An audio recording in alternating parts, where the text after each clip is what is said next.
Salam nimong hawa seling-eling lukisan ning alam Kabdi odyaning hati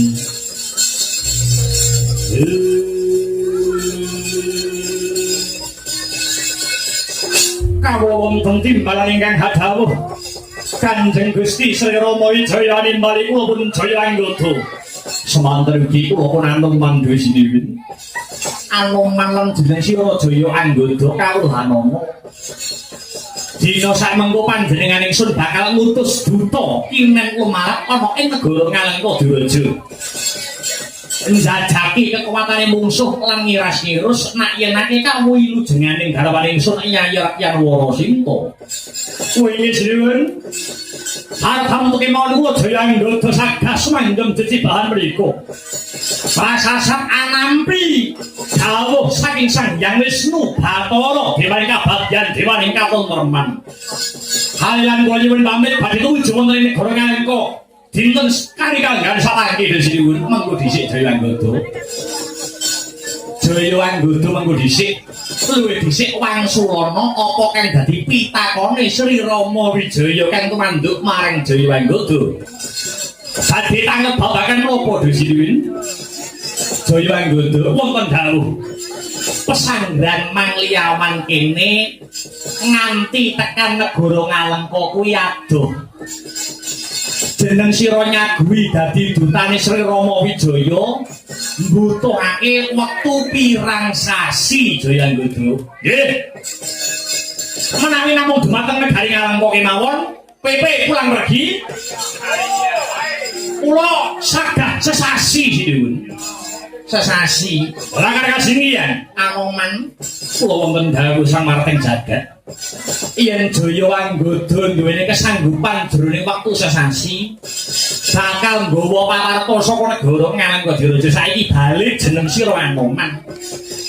Anoman kira-kira duweni kesaguhan pirang sasi dadi dutaning Prabu Rama Wijaya niki kepareng matur dhuwur mboten kok nama kula menika ngejloki rega dhateng adik kula piyambak mboten nanging kula sagah 15 dina utawi setengah sasi sampun beto kabar saking negari Ngalengka sinun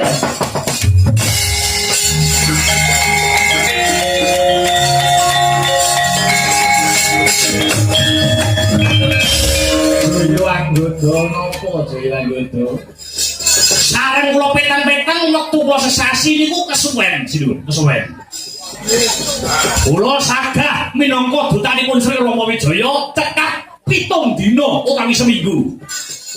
seminggu anggota nggih Anoman kepriye nyuwun sewu sinuwun kula jabel atur kula wonten ing ngajeng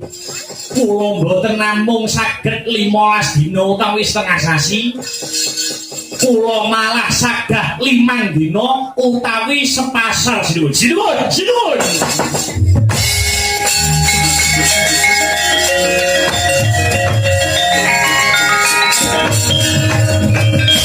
menawi kakang Anoman jabel ature jaya anggota nggih badhe jabel atur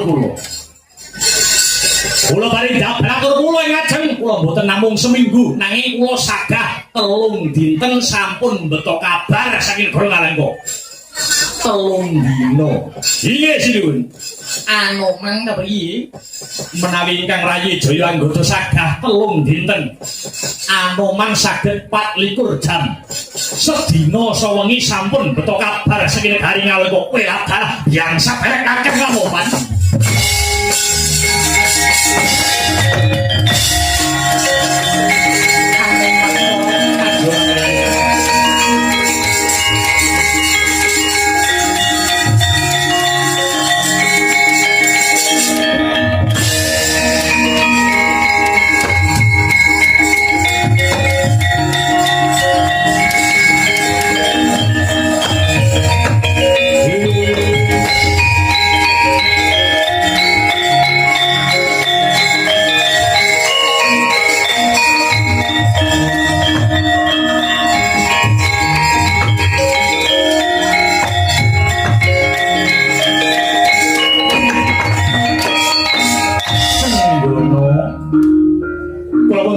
Timbalan dosang marting jagat waton sira tekan kanthi tekun mesti bakal ngatekan kang dadi setyamu lho iki siwin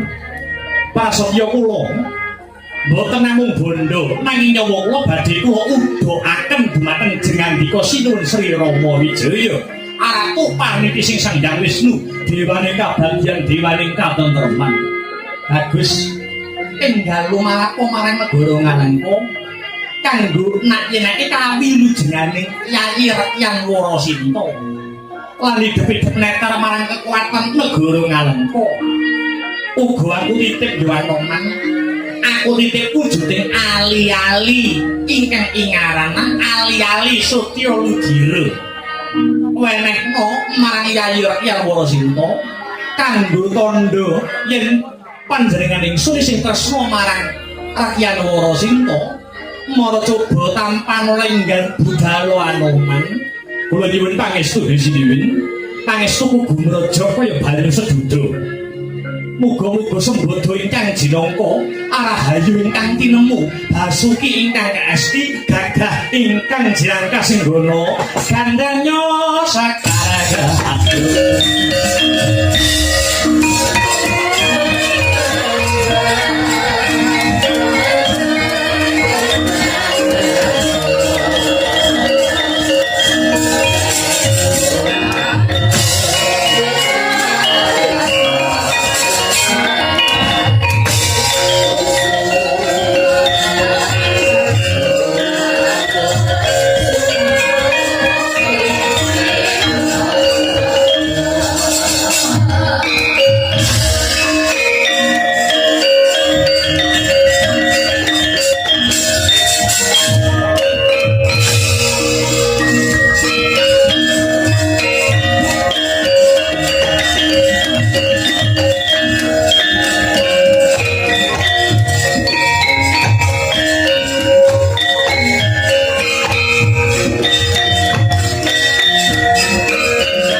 suling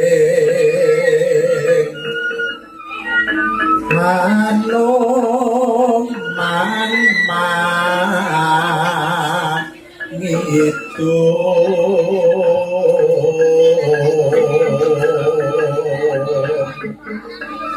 gitu